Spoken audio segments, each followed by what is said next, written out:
بسم اللہ الرحمن الرحیم. صلوات پڑھ لیں محمد وعلی.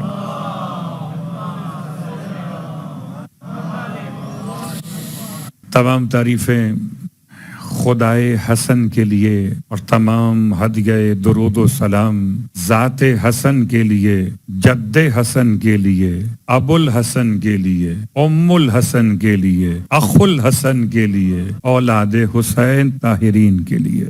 الحمدللہ الذی جعلنا من المتمسکین بالقرآن العظیم وجعلنا من المتمسکین بولایت علی ابن ابی طالب علیہ السلام وجعلنا وإياكم ان شاء الله من الطالبین بثأر الحسن والحسین مع ولیہما الامام المہدی من آل محمد علیہ السلام. خدا اہل ایمان کو ہمیشہ ایسی خوشیاں نصیب کرے کہ جن میں گناہ کا شائبہ بھی نہ ہو، اس میں حجت خدا خود سماعت فرمانے والوں میں شامل. پروردگار وہ محفل نصیب کرے کہ جو جنت البقیع میں امام حسن مجتبیٰ کی قبر مقدس پر روزہ تعمیر ہونے کے بعد منعقد ہو، جس میں فضائل ابو محمد بیان کریں خود زمانے کے محمد، اور مل کر سبحان اللہ پڑھیں زمانے کے غلامان محمد. اور خدا مجھے بھی اور آپ کو بھی ان غلاموں میں شامل فرمائے. سامعین گرامی قدر، حاضرین ذوی الاحترام، آج کی محفل استہزاء کا انجام ہے، یہ مذاق نہیں ہے.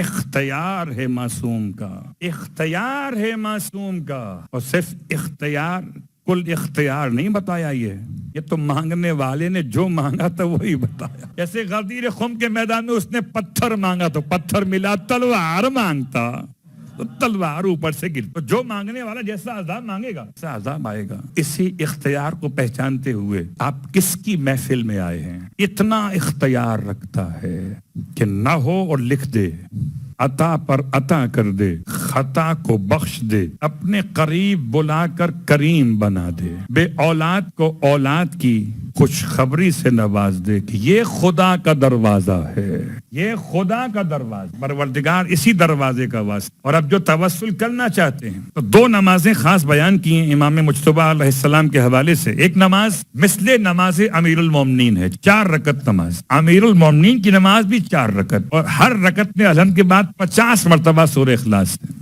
بالکل ایسی ہی نماز امام حسن ہے. یہ کب پڑھی جاتی ہے؟ شب پیر کو، اپنے توسل کے اعتبار سے. اور ایک نماز امام مجتبیٰ کی 4 رکعت اور ہے، اور وہ پڑھی جاتی ہے جمعے کے دن. وہ تھوڑا سا اس سے ذرا آسان ہے کہ ہر رکعت میں الحمد کے بعد 25 مرتبہ سورہ اخلاص ہے. تو جمعے کے دن پڑھیے تو 4 رکعت، طریقہ یہ والا ہوگا.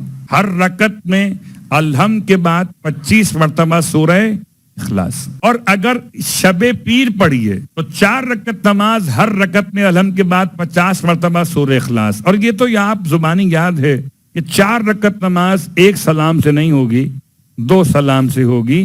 بیچ میں پانی وانی پی سکتے ہیں اس لیے، ورنہ تھک جائیں گے. جیسے ابھی کا پانی ملنے والا ہے، یہ پیجئے پھر ذکر آل محمد، صلوات پڑھے محمد. عجیب جملہ ہے. سرکار ختم یہ مرتبہ صلی اللہ علیہ وآلہ وسلم کی بارگاہ، اور یہ بڑا مشہور جملہ میں بار بار پڑھ چکا، پھر دل چاہتا ہے پڑھوں. خدا آپ سب کو نصیب کرے کہ جن کو اولاد کی تمنا ہے اپنے لیے، اپنے بچوں کے لیے، ہو سکتا ہے بیٹھے ہوں مجھ جیسے بوڑھے، تو اپنے بچوں کے لیے. جس کو تمنا اولاد کی ہے یا کسی اور کے لیے، کسی اور مومن نے دعا کی ہو. آپ آج کی محفل کی برکت سے انشاءاللہ، کریم اہل بیت کی توسل کی برکت سے، کوئی مومن یا مومنہ جس کو اولاد اور خاص اولاد نرینہ کی آرزو ہو، وہ خالی ہاتھ واپس نہ جائے گا یہاں سے، نہ جائے گی یہاں سے، مگر خدا اسے صحیح اور سالم محب آل محمد کامل اور مکمل فرزند نصیب کرے. اور یہ تو آپ جانتے ہی ہیں کہ اگر ویسے ملے تقدیر سے تو اور ہے، اور اگر ملے برادر شبیر سے تو اور. اللہ کے رسول کی بارگاہ میں ایک صحابی غیر حاضر ہے، اور جب کچھ دنوں کے بعد وہ حاضر ہوئے، اللہ کے رسول سب کو دیکھتے تھے کون حاضر ہے کون غیر حاضر ہے. اب یہ الگ بات ہے کہ اندر سے کون حاضر ہے اور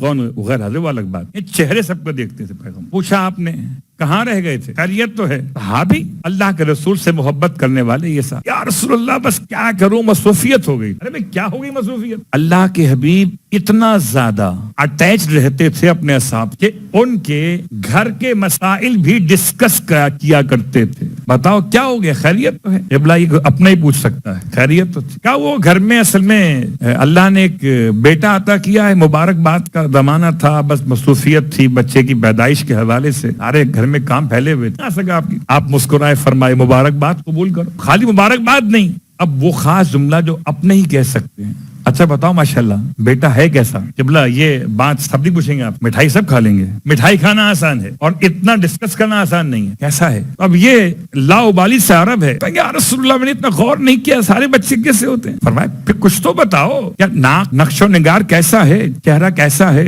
شمائل کیسے ہیں؟ کہتا ہے میں نے غور نہیں کیا، ہو سکتا ہے پھپھی بھی پڑا ہو سکتا ہے اپنی پڑا ہو خالہ پر، اتنا غور نہیں کیا۔ اور یہی تو بچہ بہت خوبصورت ہے تو باپ سے پوچھو تو کہتا بالکل اپنے چچا پہ گیا ہے، اور ماں سے پوچھو تو بالکل ماموں پہ گیا ہے۔ جس کی جہاں لگتی ہے رشتہ داری وہیں کی نسبت آتی ہے۔ مزاج پرانا ہے کہ ہر خوبصورت کو لوگ اپنے خاندان سے ملاتے، پتہ نہیں کیسے بے وقوف ہیں کہ یزید کو اپنے خاندان سے ملاتے، ہر خوبصورت کو لوگ اپنے خاندان سے، بڑا خوبصورت ہے بالکل چچا پہ گیا۔ اللہ کے رسول نے جملہ سنا، مسکرائے فرمایا بات مکمل نہیں ہے۔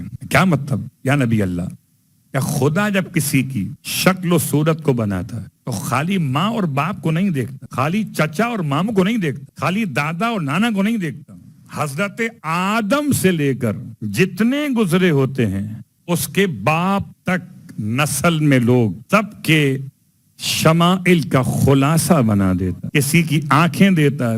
کبھی کبھار وہ گھر میں بحث ہوتی ہے، پوچھتے ہیں آپ کے خاندان میں تھا کون ایسا؟ صلوات پڑھے محمد والے محمد۔ آپ کہتے بیگم سے، تمہارے خاندان میں ہوگا ایسے، اس پہ گیا ہی اچھا کام کرے تو ہمارا، شرارت کرے شیطانی نہیں، شرارت کرے تو تمہارے خاندان میں کس لیے گیا؟ اب یہ مسئلہ ہے۔ اللہ کے حبیب نے عجیب وضاحت فرمائی، وہاں سے یہاں تک تو پتا چلا جب میرے اور آپ کے گھر میں آنے والا میرے اور آپ کے آباء و اجداد کا خلاصہ بن کے آتا ہے تو جو خدا کے گھر میں آیا